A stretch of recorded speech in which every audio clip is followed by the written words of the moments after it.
Hey, MFers, we got our first vet intro today. We have Andrew Moreau. Yes, sir. Andrew is going to be our first player out at American Dunes.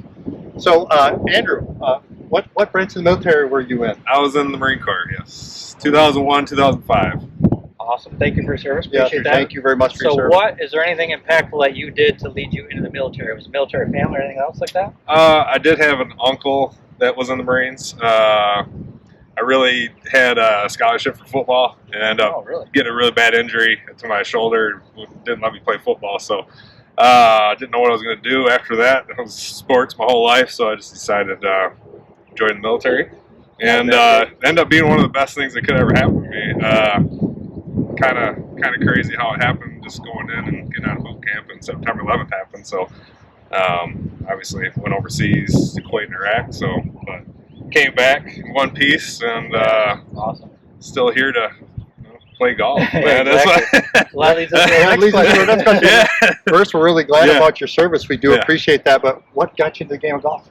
I played when I was in my teens. It kind of started when I was a teenager with my grandparents, and I was not good at all. I mean, I just mainly went there to get the free hamburger and stuff afterwards. So, but I just kept playing, and I've been obviously playing for. I'm 44 right now, so I've been playing quite a bit, and I'm getting there. I'm getting better. I'm not perfect, but that's what got me going. Just something to keep me going and active. So Well, you said you were trying to get better. Why do you have to keep giving the I don't know. Well, someone recommended them to me. It's working. It's not all Okay, him. so last question, Andrew. This is a surprise one. Over, under 100 playing American Dunes. What are you going to shoot? Over, under? Where are you going? I'm gonna say under. Okay, love it. Yes. Love it. Yes. Not by much, but it's gonna be When under. we showcase this in a couple weeks, kids, we're going to have a score. Let's see. We're going to hold them to it.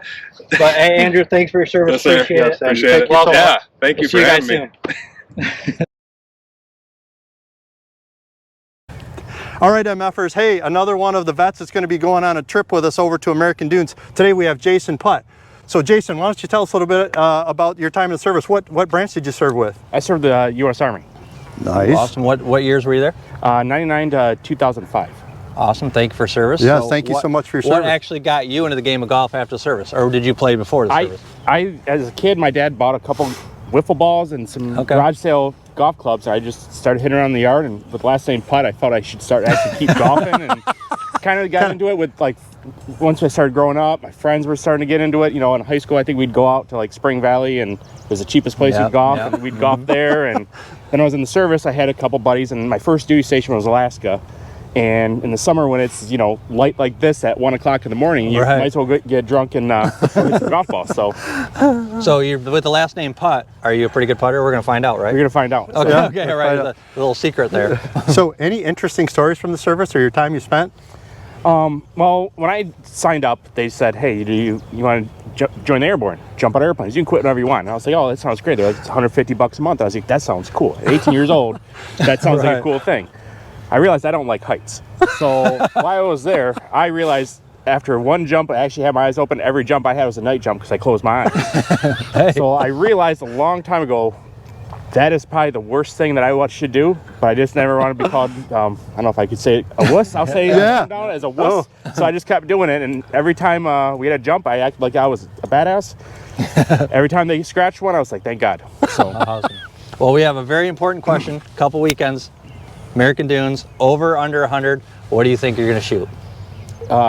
Based on how I normally shoot, I'm going to go over. So. Okay, over. There it is. That's a very safe play. Yep. Well, Jason, thanks for your service. Appreciate it. Thanks for coming along. Thanks, We're Jason. Have a good time. See you in a few weeks. All right, thanks. Bye, guys. Okay. All right, MFers. Well, our final vet bio. Here we go. We got what, 2 days. 2 more days, and we're going to be hitting them. So, hey, today we got Dan Dorsch with us. Dan, why don't you tell us, what branch of the military did you serve? I was in the U.S. Army from 1998 to 2002. Awesome. Thank you for your service. Yeah, So thank you very much for your service. What actually got you in the game of golf? Anything? Well, my brother played golf in high school, and I did not, but he needed somebody to go golfing with him. So Right. I started golfing with him. Yeah. What age were you guys? He was 16, and so I probably started about the same time, about 2 years after he Okay. did. Nice. So So he's got a pretty good motion too, guys. I've Yeah. seen it. Don't let him give you any excuses. Keith screwed it up though. Don't worry. exactly. Poor Dan's going to be out there thinking all this stuff Keith was telling him. So, any cool or unique stories about your time in the service? I don't know about cool or unique, but I mean, I know I made a lot of good friends, and I keep in touch with a lot of them still. I mean, a lot of them retire. I didn't retire, obviously, and a lot of them did retire. I've stayed in touch with them, and it's awesome just the friends you make. Yeah, lifelong friends. Yep. Exactly. They Yeah. are. Nice. So, okay, this is a very important question we ask everybody. Over, under 100 at American Dunes Saturday. I'm gonna go over. Exactly. It's a very safe play over we've had. So we got 9 guys that we've interviewed, 8 so far. 4 are over, 4 are under so far. Really? Well, yeah, Oh, we're exactly. even. Well, Dan, thank you for your service. Appreciate it. Hey, we were an honor to bring Thank you guys. Dan, so yeah. for your service.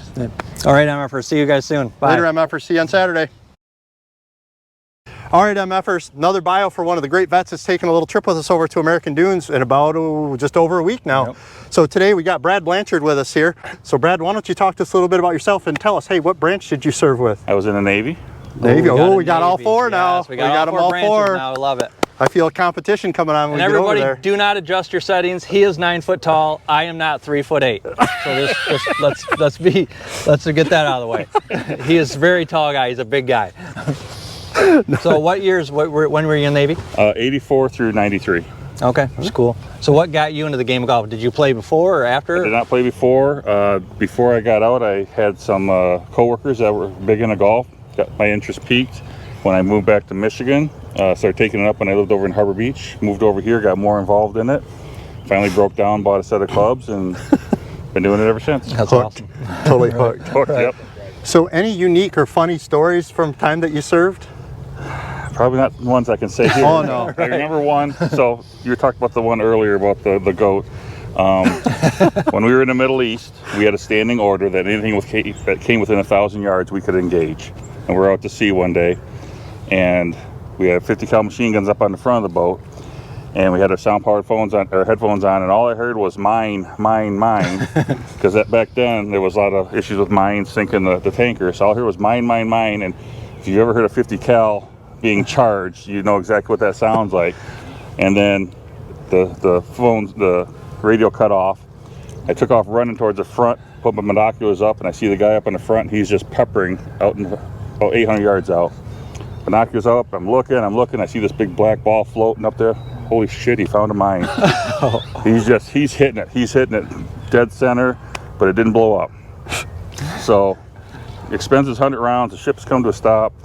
We get the EOD team and we get on the boat, the small boat, and we go out and we're circling around looking at it. As we get a little bit closer, we're looking at it, and something just doesn't look right. We get up a little bit closer, and just big chunks of it. Coming up, find out it was a sea turtle. Oh, man. But at I knew 800 something yards, like that. Yeah, at 800 exactly. yards looked just like a mine, and, Right. and he got accommodation for engaging, and everyone on the bridge we thought it was a mine, and he just tore that son of a bitch right up. So, And a story to tell. sorry to tell. So, yeah. Yep. Okay, so very important question we ask everybody.